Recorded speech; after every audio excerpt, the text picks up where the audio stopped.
You are tuned to KNCE Taos 93.5 FM, True Taos Radio. It is 11:01 a.m. here in Taos, New Mexico, and you're tuned into What Are These Things? Inquiry and World Music with myself, Julia Daye. Today I'm really excited to welcome into the station Anthony Carson and Marshall James Kavanaugh. The three of us together are here as Poets for Peace, and we are coming in to talk to you about what's about to happen with a Poets for Peace tour throughout the Southwest that is launching today. Anthony Carson uses his magic as a method of healing, picking lyrics from the stratosphere of knowledge and delivering them straight into the infinite multiverse. That's me. That's you. Wow. He's a poet and musician and illustrator and a very talented individual. Marshall James Kavanaugh spent the last few years traveling the country, collecting haikus from the expansive skies found out west and fast-paced cities back east. Most recently, publishing a collection of essays from his experiences with the water protectors at Standing Rock in North Dakota. Actually, the three of us were in North Dakota together, and three of us will be headed up through Colorado and back down to New Mexico for the next several days. So yes, welcome to both of you. Hey, thanks for having us. Yeah, thank you for being here. Maybe Marshall, let's start with you. Can you talk to our listeners about what Poets for Peace is and what the history of Poets for Peace is? So Poets for Peace is an amorphous intersectional movement of bringing peace through the spoken word across this country, across the world, if we can make it. It didn't really start with me. I mean, it's like it's a loose term, Poets for Peace. Anyone could say that, which is what's great about the movement. You can easily make a sign or, make a sticker or, write it across your notebook and become a poet for peace. And carry that message with you and take to it whatever mentality or mantra you want to put into that. As far as history for me, there's a long story, there's a short story.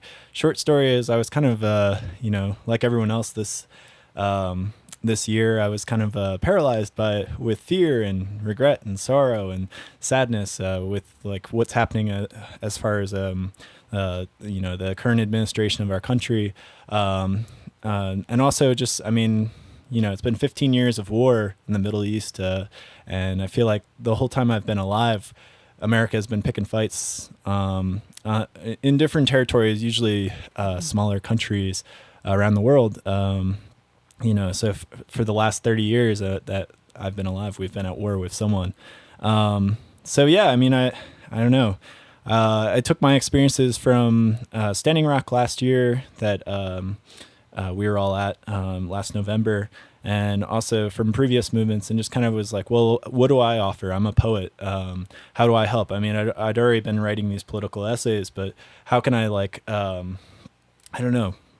kind of take that around to different communities? And I've also been doing tours as a poet for the last few years, so I've met other poets that are kind of doing the same thing and have these really extreme voices, really radical voices of upliftment and of community. So I was like, how do we get all together and create these spaces of community that we can bring to our communities that are feeling the same sorrow and paralysis around the country. I know we kind of said in the press release that this is a movement and an effort in a way to start conversations. Can you talk about your experience thus far with those conversations that Poets for Peace catalyzes in different locations that it lands? Sure. So this will be the fourth tour that we're going on. So earlier in the year, I went on 3 other tours. One was in Pennsylvania. The 2 others were in the Southeast, in Georgia and North Carolina. It was really interesting. Basically, by showing up into these towns and being like the Poets for Peace, we created these safe spaces for dialogue in my mind, it was like, we've been having these conversations about progress for I mean, as long as I've been an adult. And, this new administration doesn't mean that needs to stop. I mean, it actually means it needs to keep going and get more empowered and stronger. So yeah, my experience was, I mean, there's a lot of people that came, there's a lot of smiles, there was a lot of hope, there was a lot of engagement, and we would always have these conversations where, it kind of devolved into, what is peace? What does that mean? And, it was cool because peace can be something as simple as like, oh, it's pretty flowers, it's the nice mountain rain, it's like these nice things. But there is a lot of like, really intellectual involvement of like, no, I mean, peace is hard. I mean, it's like a bunch of people that don't get along, trying to get along, or people coming from different ideas trying to understand each other, which is it's a difficult process, but it's definitely possible. Yeah, I realized when kind of leading up to this, thinking about what we're about to do, realizing that peace has a different definition for every single person, just like any other word, but traveling as poets for peace, what does that mean? And I would love to segue into what does that mean for each of us as individuals, and I'd love to hear from Anthony about, I guess, what does peace mean for you, and what does being a poet for peace mean for you on this journey that we're about to embark on? Well, for me, wow, it's it takes on. For me, it's about an inner peace. It's about kind of finding a peace within myself, despite what's going on in the outside world. Kind of recognizing in my own way that this isn't the world that I created. I walked into this world like as it is, and it's not my fault. That it's as ridiculous as it is. I want to be responsible for the power that I have as a white male, and promote this idea that we can manifest a better reality, that we can change the human narrative, because we are powerful beings, powerful, magical, ridiculous beings that are kind of cycling through. We're kind of just been cycling through some really strange neuroses for, as long as, I don't know how long we've been doing it exactly. I've only got 28 years in this body, so it's yeah, another 28. Yeah.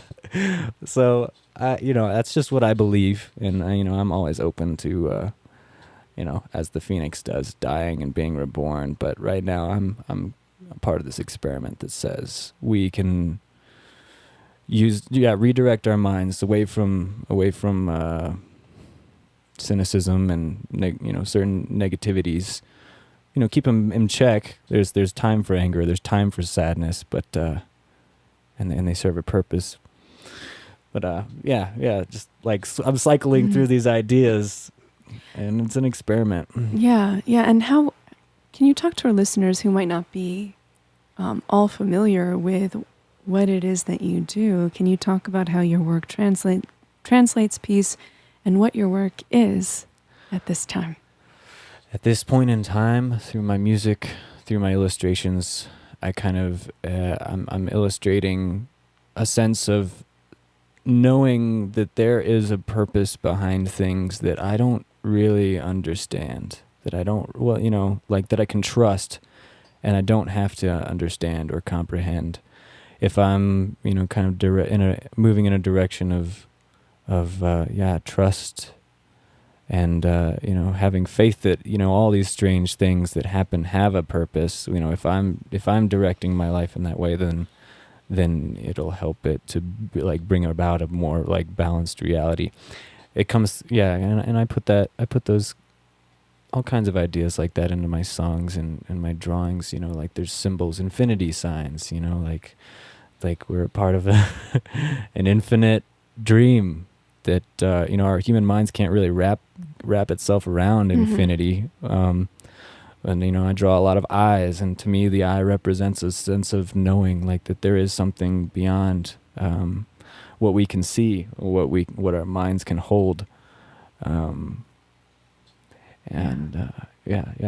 Symbols and words over and over. Sometimes it's good to be silent. Sometimes it's good to be. And your lyrics are extremely poetic. I've always loved that about your work.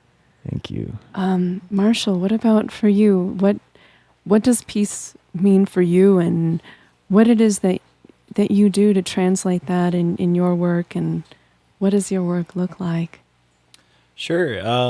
I guess, I mean, I'll use, on those first 3 tours, I definitely got a bunch of different ideas of what peace is.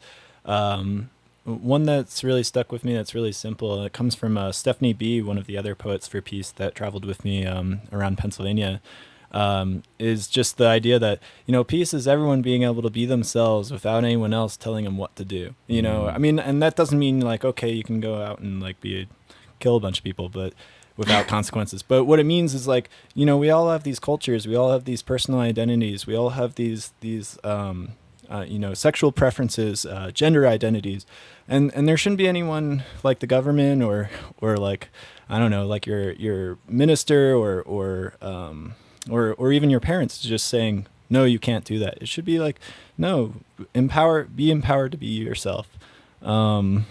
And then, I don't know, I guess for Poets for Peace, I've kind of like, it's, to me, I've really been influenced by the idea of these peace walks that people have done, got really catalyzed during the Vietnam War. For instance, like there's this woman, Peace Pilgrim, who, she walked for 10,000 miles for peace. And then she kept going after that because she, it just manifested this like inner peace for her. And then also, she's carrying this banner of peace. And I don't know, I think what we saw at Standing Rock was that, you can put these intentions into prayer, you can put these intentions into a meditation, and they do manifest something, whether it's just you manifest community around you and create this this empowerment with the people that are around you. Or, I mean, maybe they can topple the U.S. industrial and militarized complex. I mean, it's if we've put enough intention to it, it might be possible. But I mean, really, it's all about just like raising community. I guess as far as my work, I've written haikus while I've been traveling for the last few years. I have a collection called Travel by Haiku, still volumes 1 through 5, still tripping across the states. And each one of those haikus is supposed to be just this little glimpse of natural beauty. That's where I find my peace. That's where, where I do my ceremony. That's where I meditate. It's just like going on a hike and looking around me and just being really impressed by the mountains or, the birds chittering at me or, just sitting by a waterfall. And I feel like haikus are a really awesome way to kind of just like, share that experience, because it's real subtle, it's simple, and also it's all about the prompt. I mean, so I could write the 3 lines and have this intention of what's supposed to mean, but for the reader it could just be this. I think the best haikus are the ones that are just open-ended. They could mean anything to anyone, and they kind of transport you to that space where you experience it for yourself. And for listeners who aren't familiar with what a haiku is, could you explain that really quick? Oh, sure. It's haiku is a Japanese style of poetry that was formed, I think, in the 17th century in Japan. And it's so there's a bunch of different variations. The Americanized version, which is kind of wrong, is but what we all learn in like elementary schools, it's 3 lines with 5 syllables, 7 syllables, 5 syllables. Another, I think like there's with translation the syllables doesn't really matter. It's more about 3 lines, and one idea you can take to it is.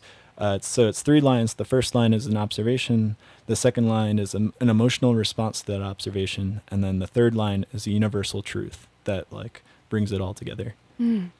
Cool. Yeah, thank you. I'm really enjoying talking about all this stuff. And I'm really looking forward to this tour as well. This, just so listeners are understanding what's happening. This is actually my first time being on tour with Poets for Peace. And, for me, peace is kind of a state, a place, and a verb. And it's, for me, it's always been just peace and poetry have always gone hand in hand, because both of those things are similar in my experience, which is a return to sacred basics. And I, for some reason, after many years of writing from one place, I started writing from another place, and my poetry turned into a reflection on how our experience really mimics that of the natural world. And I think we can learn a lot from the natural world about peace and what that means for each individual person. I'm excited to be on this tour talking about these things. Why don't we talk about, first of all, let's just really quickly say for our listeners what the stops are on this tour. Sure. So this is our first stop. We're on the air at KNCE in Taos, New Mexico. Welcome to the tour. We're all poets for peace now. And then we'll be driving up to Denver, Colorado tomorrow. We'll be performing at this place called the Seventh Circle Music Collective in, I'm forgetting the neighborhood of Denver, but it's I think it's western Denver. And then on Thursday, August 24th, we'll be performing at Innisfree Poetry Bookstore and Cafe in Boulder, Colorado. And then we'll be making our return to Taos, and hopefully you guys will all be there.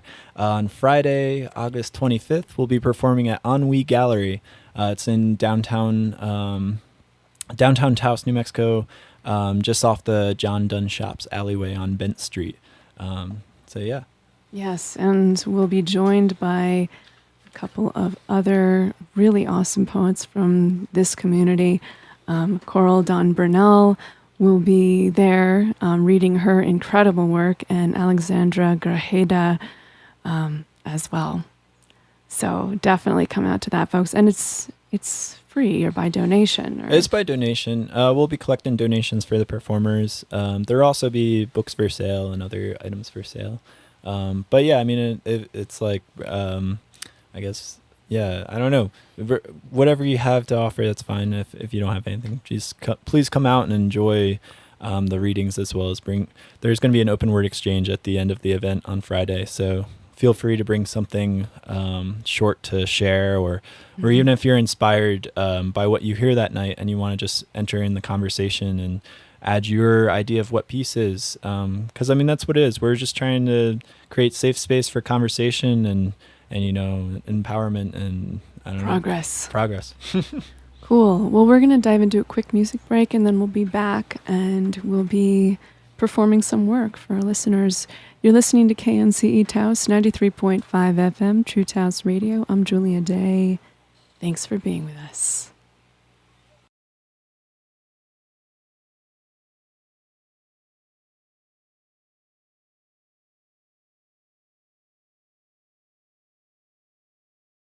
Listening to KNCE Taos 93.5 FM, True Taos Radio.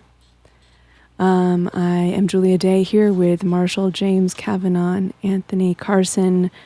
All three of us are poets for peace, about to share with you some of the work you might get to hear throughout the tour, and of course if you're here in Taos on Friday, August 25th, this Friday at 6 p.m. at the Ennui Gallery. And Marshall is going to start us off.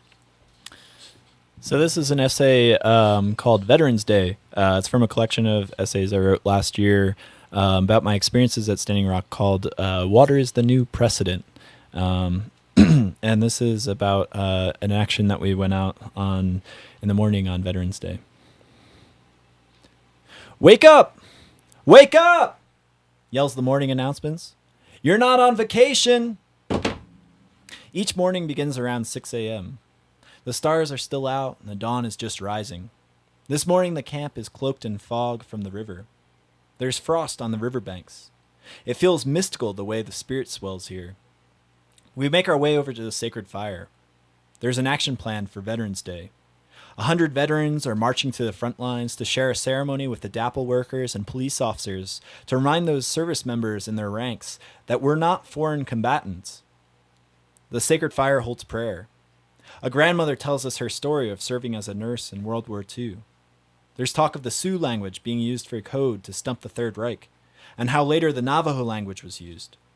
An announcer reminds us to stay peaceful, that sometimes warriors must use prayer to guide their actions. Suddenly there are shouts and cries from those that came to march, yelps and squawks. All eyes are pointed up.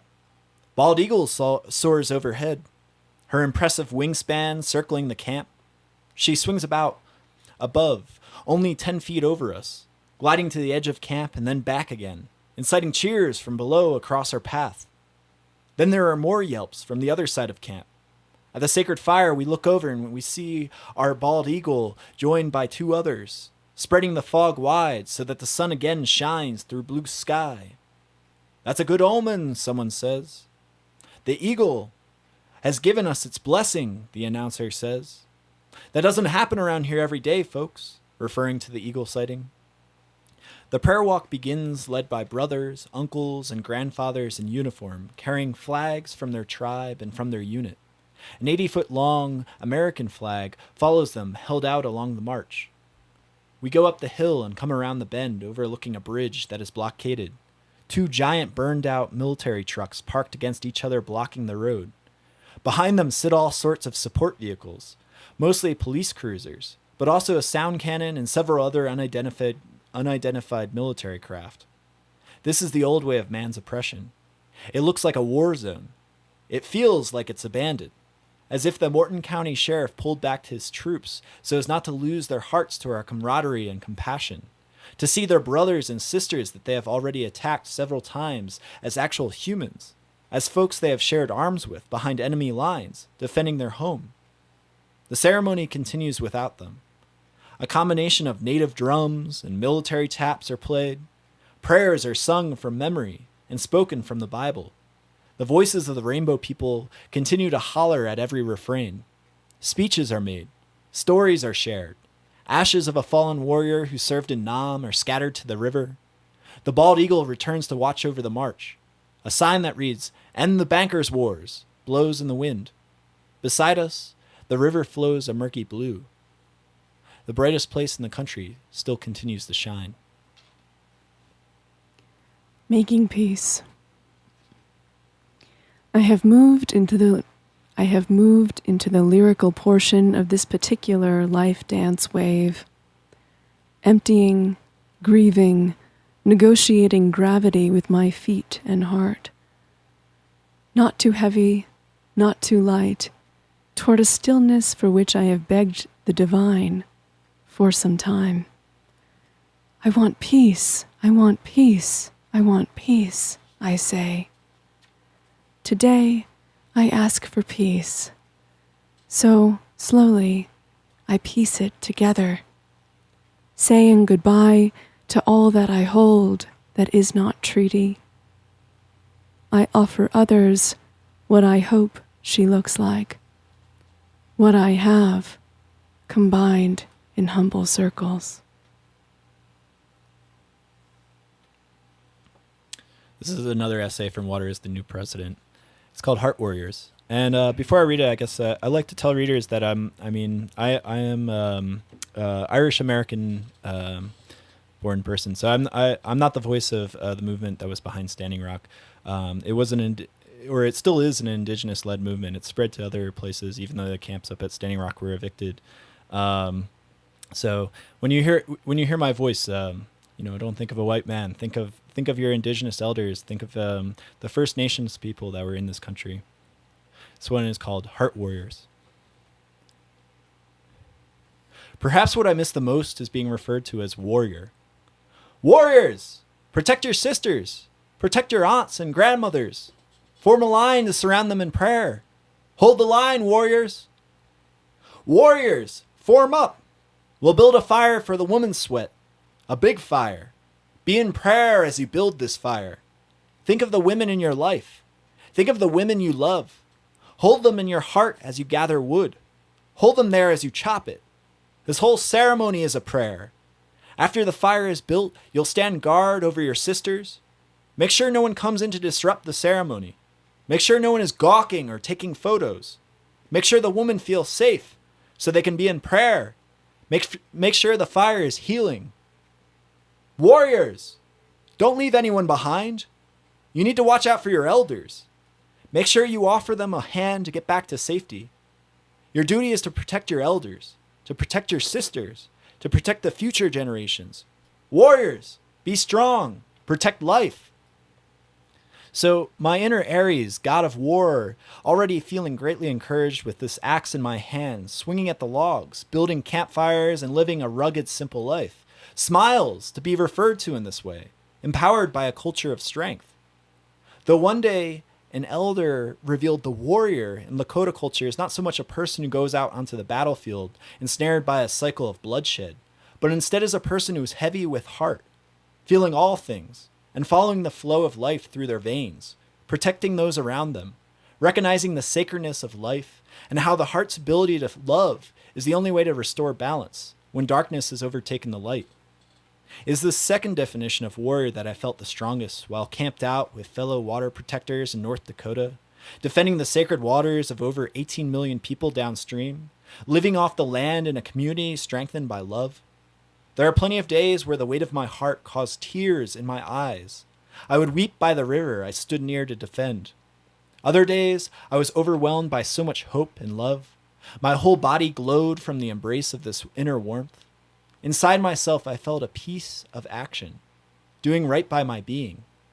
Daily, I felt my Celtic origins coming to the surface, my Irish ancestry mystified by the land on which I lived to protect, earth which lived to give a foundation to my community, a balance of mother and steward, my pagan heart warming me through grandmother winter's onset of cold, a lesson of humility, while grandfather river flowed by increasingly charged by our prayers, to which an elder said, "We drink this water.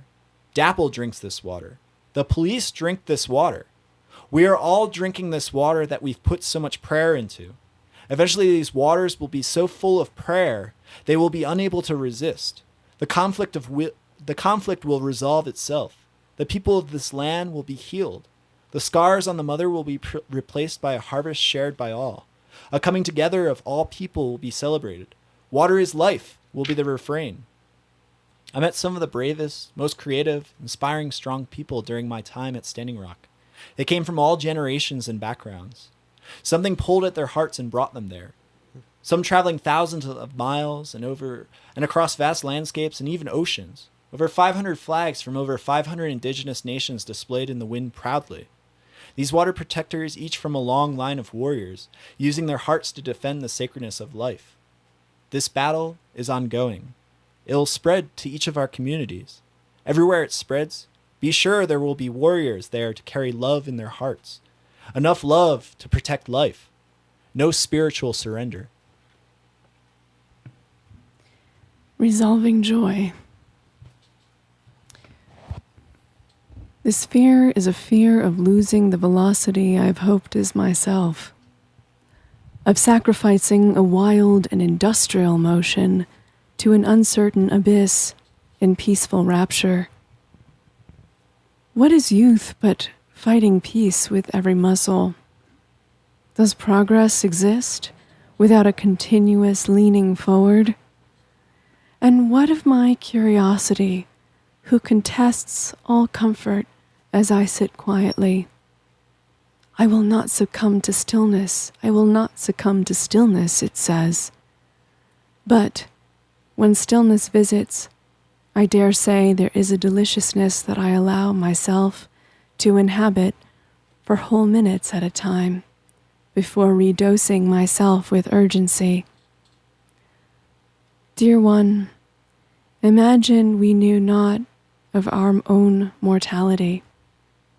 What if we, like so many other creatures, had not even the faintest idea?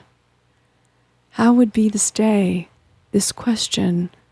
How would I do this quietude, aside from the ancient yet unproven rumor that I am to die? This is a dream I woke up from 5 days ago. I am in a crowd of people. Everyone is moving in the same direction. all diverging into the same narrow row of turnstiles. As I pass through, I speak with the attendant at my entryway. I am given a mission to hunt and kill a large, muscle-bound, bald white male. I assume he is a neo-Nazi white supremacist by his looks, and I am told that he too is hunting to kill me.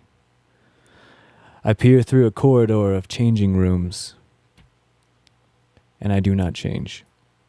There is a sensation of deja vu. I have experienced this dream before. As I scour empty concrete buildings and climb metal staircases, I am cautious, nervous, with the fear that he might see me first, take my life or worse, make me suffer in pain. I look forward and back, peering slowly around every corner. There are people all around me, each searching for their own kill, their own mission, fearfully, stealthily.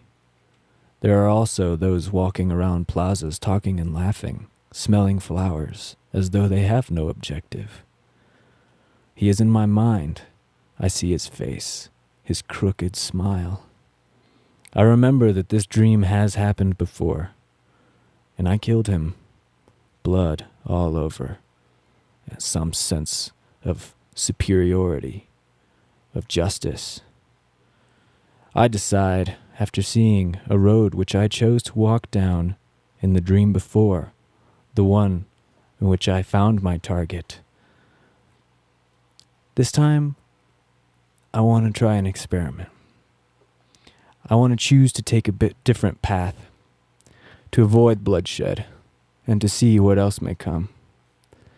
I begin to run, freer than I felt before, some sense of lucidity, awareness of my power. I'm still looking out for an ambush, though as I dash along, I hear music, and someone calls out, "Anthony, get in here!" From a shop nearby. I recognize the voice as being friendly, and I immediately turn on my heels and run in. Inside, I see the singer of Metallica sitting at a drum set. There are musicians all over the store rocking to the same tune. He points me to the cordless microphones next to him, and without hesitation I begin to sing. Soft at first, then wailing, overjoyed. No more thoughts of hunting or being hunted. Singing, I am filled and filling. I can feel the feeling. I am the dreamer, dreamt and dreaming. And only I shall determine my mission.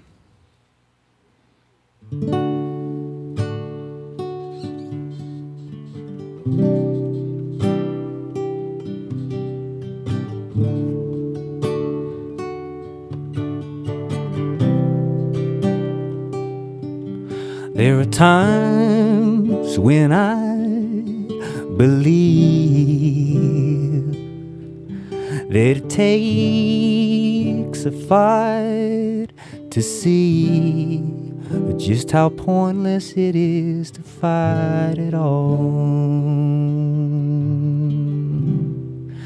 just how silly it is to fight at all.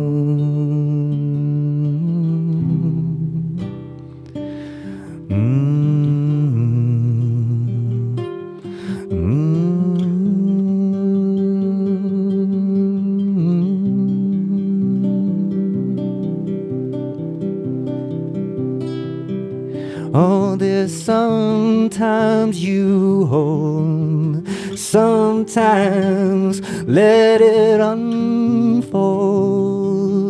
There's always a lesson to learn. Each rite of passage must be earned.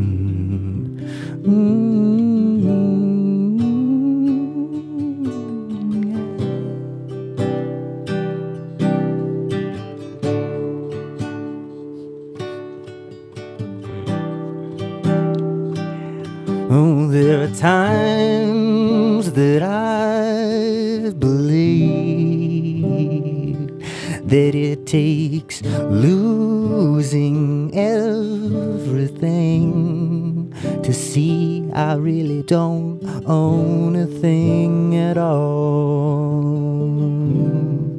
No matter how I kick and scream and punch holes in the wall,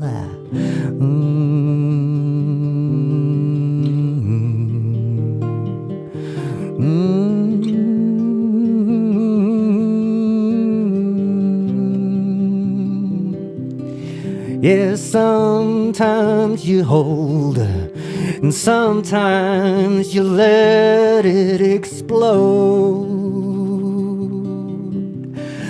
One day you're heavy and cold, the next day you might bear a lighter load. Walking naked in the sunshine,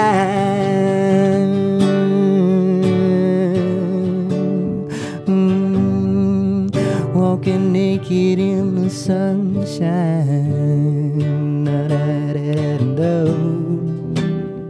And then you're out there and you're floating off of your feet. Oh, absolutely in love with everything. Oh, and then another one comes knocking at your door. Yeah, another test comes knocking at your door. Yeah, come on, come on. You can let it slide, let it slide. Take it as part of the ride. It's part of the ride. All the answers will come in time. Yeah, just honor what you feel inside. Honor what you feel inside.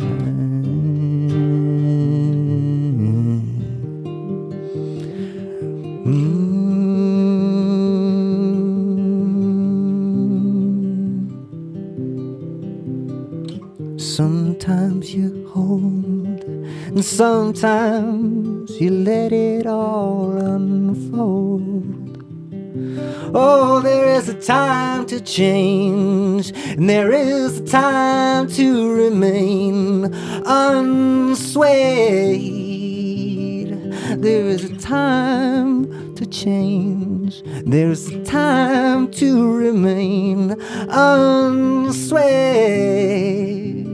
unswayed.